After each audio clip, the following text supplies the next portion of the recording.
Assalamualaikum warahmatullahi wabarakatuh. Alhamdulillah wahdah, wassalatu wassalamu ala rasulillah. Allahumma salli ala nabil hashimi Muhammadin wa ala alihi wasallim tasliman. Khususan lahadatul muazzam al-makaram guru agung para sahabanam Sayyidi Syekh Ahmad Sahib al-Wafat Taj Arifin radhiyallahu ta'ala an. Al-Fatihah. Bismillahirrahmanirrahim. Alhamdulillahirabbil alamin. Arrahmanirrahim. Maliki yaumiddin. Iyyaka na'budu wa iyyaka nasta'in. Shiratal mustaqim. Shiratal ladzina an'amta 'alaihim ghairil maghdubi 'alaihim waladdallin. Amin. Bapak Ibu ikhwan akhwat saudara yang berbahagia, di dalam kalimat pepujian yang ditulis oleh para sahabat Anom di awal mukadimah, Alhamdulillahilladzi hadana li hadza wa ma kunna linahtadiya laula an hadanallah. Nah, di sini ada pembicaraan tentang hidayah atau petunjuk ya Bapak Ibu sekalian. Tidaklah kita mendapatkan hidayah Allah, melainkan karena Allah juga yang memberikannya. Jadi, kita mendapatkan petunjuk Allah itu adalah semata karena kehendak Allah.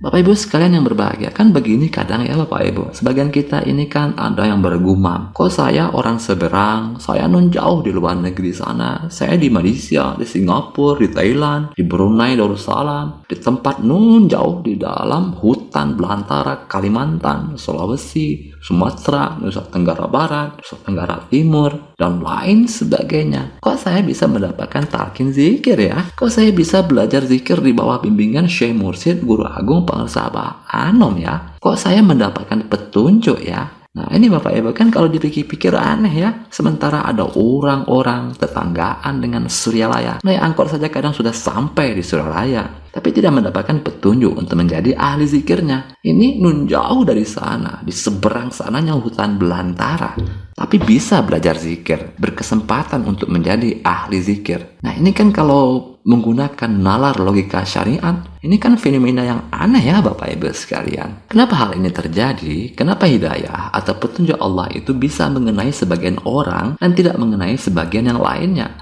Mari kita renungkan firman Allah dalam surah At-Taghabun ayat 11. Wa may yu'min billahi yahdi qalbah. Siapa yang beriman kepada Allah, Allah akan memberi petunjuk ke dalam hatinya. Juga di dalam firman Allah dalam surah Asy-Syura ayat 13. Allahu yajtabi ilaihi may yasha wa yahdi ilaihi may yunib. Allah memilih kepadanya siapa yang dia kehendaki dan memberi petunjuk kepadanya orang-orang yang hatinya ingin kembali kepada Allah, ingin inabah. Jadi Bapak Ibu sekalian, hidayah atau petunjuk Allah itu adalah masalah batin kita, masalah jeritan hati kita. Ketika batin kita menjerit, ketika hati kita ingin kembali dan inabah kepada Allah, maka keadaan hati seperti inilah yang menjadi sumber hidayah. Dan hati yang mendapatkan hidayah ini mencari-cari tempat untuk menyempurnakan batinnya itu. Maka kemudian hati yang demikian itu menjadi satu frekuensi dengan madrasah TKN Suryalaya. Hati yang inabah inilah yang akan ketarik oleh magnet TKN Suryalaya. Dan karena itulah walaupun dia berada non jauh di sana, di sebelah sananya hutan belantara, dia bisa sampai di madrasah TKN Suryalaya disebabkan oleh keadaan batinnya itu.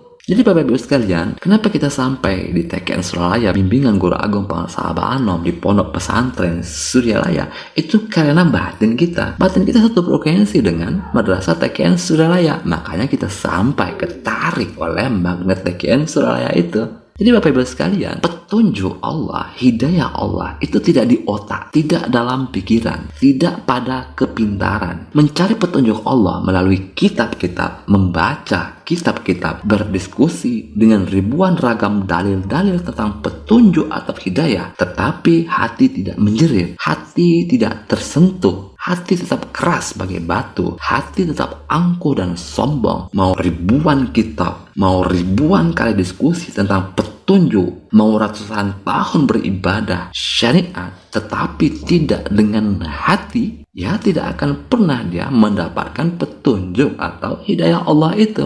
Jadi petunjuk itu ada di dalam hati. Sebagaimana ayat tadi, wa may yu'min billahi yahdi qalbah. Diberikan, disalurkan, dialirkan hidayah itu ke dalam hatinya. Hati yang seperti apa? Wa yahdi ilaihi may yunib. Hati yang inabah, hati yang menjerit ingin kembali kepada Allah. Seorang pencuri hatinya menjerit ingin inabah dan kembali kepada Allah, kepada jalan yang benar. Hati yang seperti inilah yang akan mengarahkannya dan menunjukinya pada petunjuk Allah. seorang pelacur hatinya menjerit dan ingin kembali kepada Allah, ingin kembali kepada jalan yang benar dan lurus, maka dengan hati yang seperti inilah petunjuk itu datang. Hati yang seperti inilah yang akan menjadi magnet bagi hidayah dan petunjuk Allah itu. Karena itu Bapak Ibu sekalian, bila di awal mukadimah kitab Miftahus Shudur ini, pengarang Abah Anom menuliskan Alhamdulillahilladzi hadana li hadza wa ma kunna linahtadiya laula an hadanallah. Segala pujian hanya milik Allah yang telah memberi petunjuk atau hidayah kepada kita, dan kita tidak akan pernah mendapatkan petunjuk atau hidayah Allah itu melainkan hanya karena Allah pula yang memberikannya. Ini merupakan isyarat yang dalam dari pengarang Abah Anom bahwa kitab Miftahus Shudur ini akan banyak berbicara tentang pembinaan hati spiritual. Kitab ini akan terus-menerus mengajak kepada para pembacanya untuk melihat ke kedalaman batinnya dan melakukan jeritan-jeritan spiritual. Untuk apa? Yaitu demi teralirkannya, tercurahkannya hidayah atau petunjuk Allah itu secara terus-menerus. Jadi Bapak Ibu sekalian yang berbahagia, semoga kita semua dengan senantiasa berzikir, dengan senantiasa memperbaiki dan menyempurnakan keadaan batin kita senantiasa dan terus-menerus dengan zikir kepada Allah, maka kita mudah-mudahan senantiasa dan terus-menerus mendapatkan hidayah dan petunjuk Allah itu.